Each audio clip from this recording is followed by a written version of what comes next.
Masih ramai lagi orang yang confuse sama ada nak simpan emas digital ataupun emas fizikal. Dalam video ni saya nak explain tentang apakah perbezaan antara emas digital dan juga emas fizikal.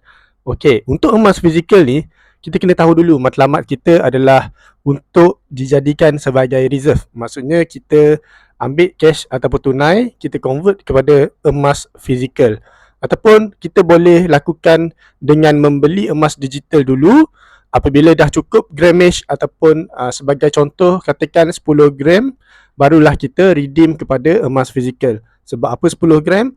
Itu sebagai contoh saja. Lagi tinggi grammage yang kita nak redeem, lagi rendah average cost untuk premium cost yang kena charge nanti.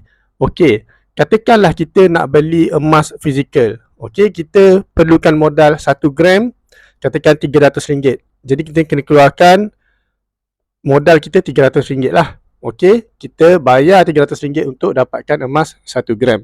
Okey, berbeza pula untuk emas digital, lagi-lagi emas yang mempunyai fasiliti ataupun pembiayaan ataupun kita panggil bahasa mudah adalah leverage. Okey, contohnya seperti produk GAE 10 dekat Quantum Metal, dia ada satu produk yang dinamakan GAE 10 ni sebagai satu pembiayaan emas ataupun satu fasiliti pembiayaan emas kepada pembeli ataupun klien mereka. Okey, katakanlah saya ada RM1,500. Bila saya beli satu unit GAE 10 yang berharga RM1,500, saya akan dapat pegangan emas sebanyak 40 gram. Di mana kalau nak dapat 40 gram ni, saya perlukan lebih kurang RM12,000 untuk beli emas sebanyak 40 gram dekat luar sana. Tetapi dengan GAE 10, saya cuma perlukan modal sebanyak RM1,500 sahaja dan saya mampu ada pegangan emas sebanyak 40 gram. Jadi apabila saya ada 40 gram, bermaksud saya dah dapat pegangan emas yang banyak jika dibandingkan dengan modal yang saya keluarkan, iaitu RM1,500 sahaja. Jadi apabila berlakunya kenaikan harga emas sebanyak 1 gram, iaitu RM30 sebagai contoh. Okey, naik RM30 per gram. Sekarang ni saya dah ada 40 gram pegangan emas di dalam akaun Quantum Metal, iaitu menggunakan fasiliti GAE 10.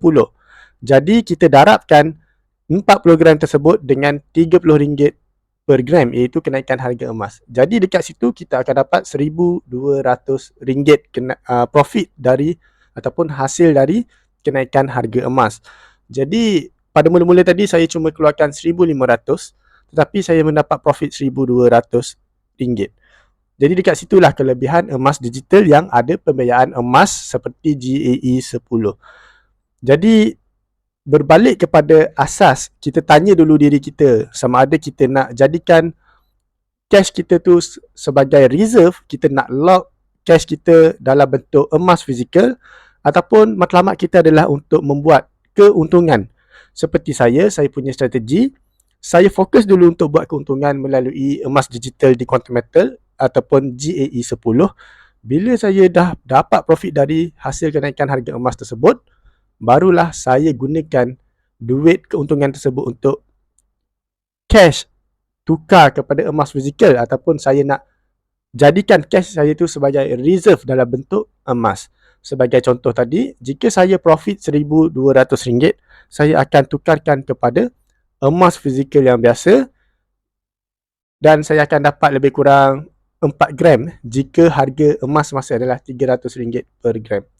Jadi modal RM1,500 saya masih ada dan kekal, dan saya dapat memiliki emas 4 gram fizikal menggunakan hasil dari keuntungan yang saya labur dekat GAE 10 tadi. Anda nampak? Jadi dekat situlah kenapa saya gigih untuk berkongsi dengan anda bagaimana untuk manfaatkan fasiliti GAE 10 di Quantum Metal.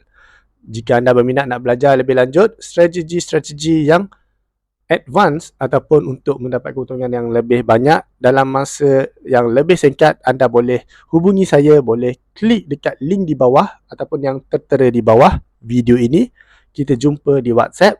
Saya akan lakukan personal coaching pada anda. Saya akan tunjukkan cara macam mana untuk anda melabur emas untuk mendapatkan keuntungan dalam tempoh masa yang lebih singkat daripada biasa.